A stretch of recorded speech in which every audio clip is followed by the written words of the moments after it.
가장 깊은 밤, 역사의 불꽃을 터뜨리는 시간. 히스토밤에 오신 여러분을 환영합니다.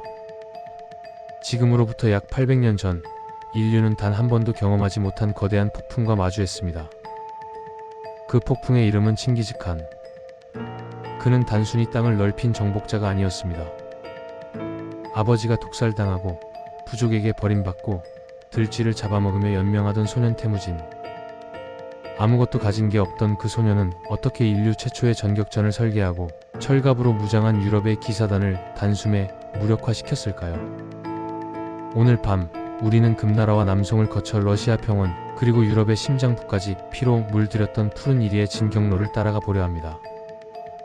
난공불락의 성벽을 무너뜨린 파괴적인 공성병기와 적의 숨통을 조였던 죽음의 덫, 망구다이 전술까지. 가장 비참한 결핍 속에서 태어난 세계 최강의 제국. 지금부터 칭기즈칸의 위대한 기록, 그 처절하고도 웅장한 서막을 시작합니다. 제1장 닫힌 문을 여는 푸른 이리의 선포. 몽골 초원을 하나로 묶은 칭기즈칸. 하지만 그의 시선은 초원 너머 정주 문명의 거대한 벽을 향했습니다.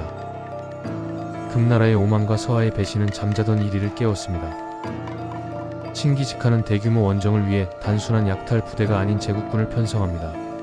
그는 정복할 국가들의 지형을 파악하고 수만 마리의 말을 준비하며 무엇보다 유목민에게 부족했던 공학적 두뇌를 흡수하기 시작했습니다.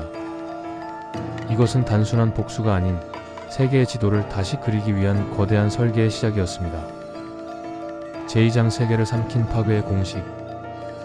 칭기즈칸의 군대는 인류가 경험하지 못한 제병 협동 전술의 정수를 보여주었습니다.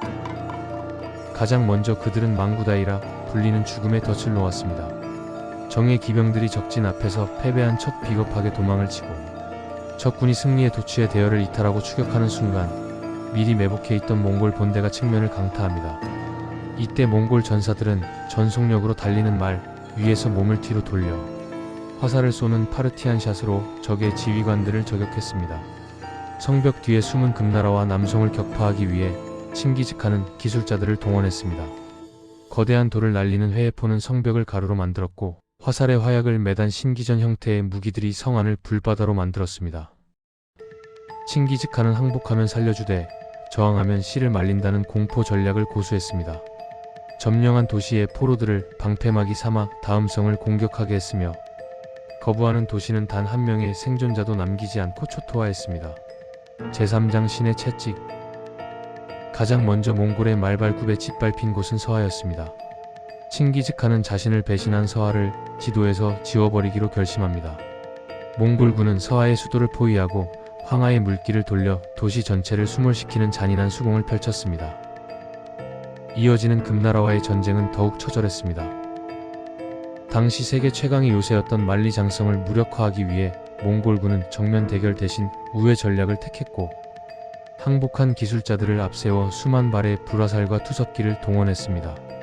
금나라의 수도 중도는 1년 넘게 포위된 채 인육을 먹는 비극 끝에 함락되었고 칭기즈칸은 도시의 모든 보물을 약탈하고 기술자들을 제외한 전원을 학살하며 정주 문명의 자존심을 꺾어버렸습니다.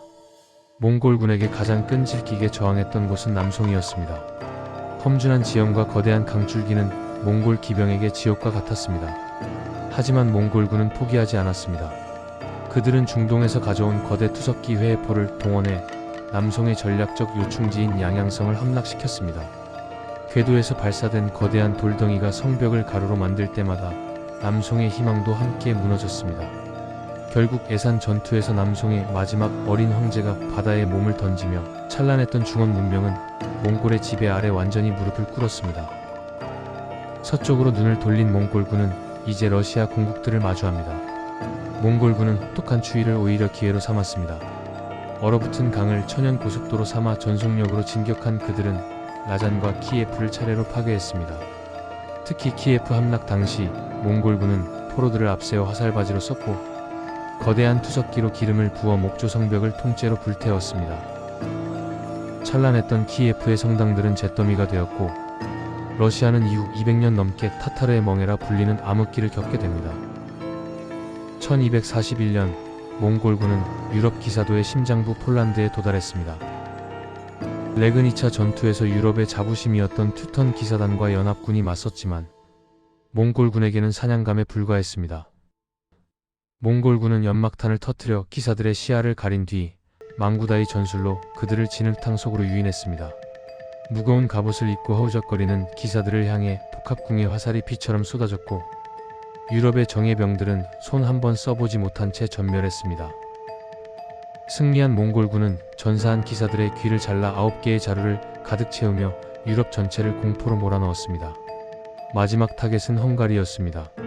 사유강을 사이에 두고 대치하던 중 몽골군은 밤사이에 정교한 부교를 건설하여 기습적으로 강을 건넜습니다. 이때 유럽인들이 단 한 번도 보지 못한 화약폭탄이 투하되었습니다. 천둥 같은 굉음과 불길에 기사들의 말은 미쳐 날뛰었고 대열은 순식간에 붕괴되었습니다. 도망치는 병사들을 위해 일부러 퇴로를 열어준 뒤에서 사냥하듯 섬멸하는 몽골군의 잔혹한 전술에 헝가리 군대는 괴멸당했습니다. 이 원정으로 헝가리 인구의 절반이 학살되거나 노예로 끌려갔으며 유럽은 비로소 지옥에서 온 악마들의 실체를 목도하게 되었습니다. 제사장 파괴 끝에 피어난 새로운 질서와 교훈. 칭기즈칸의 정복은 잔혹한 비극이었지만 동시에 동서양을 하나로 잇는 통로를 열었습니다. 그는 결핍을 탓하지 않았고 적의 기술마저 흡수하는 개방성으로 세계를 지배했습니다. 그가 남긴 이 한마디는 오늘날 우리에게도 날카로운 질문을 던집니다. 적은 내 안에 있다. 나를 극복하는 순간 나는 칭기즈칸이 되었다. 성벽 안에 안주하던 문명들은 몰락했지만 스스로를 극복하며 끊임없이 전진한 그는 제국의 주인이 되었습니다. 지금 여러분을 가로막은 시련도 결국 승리를 위한 밑거름일 뿐입니다. 칭기즈칸의 기록이 여러분의 밤에 작은 용기가 되었길 바랍니다.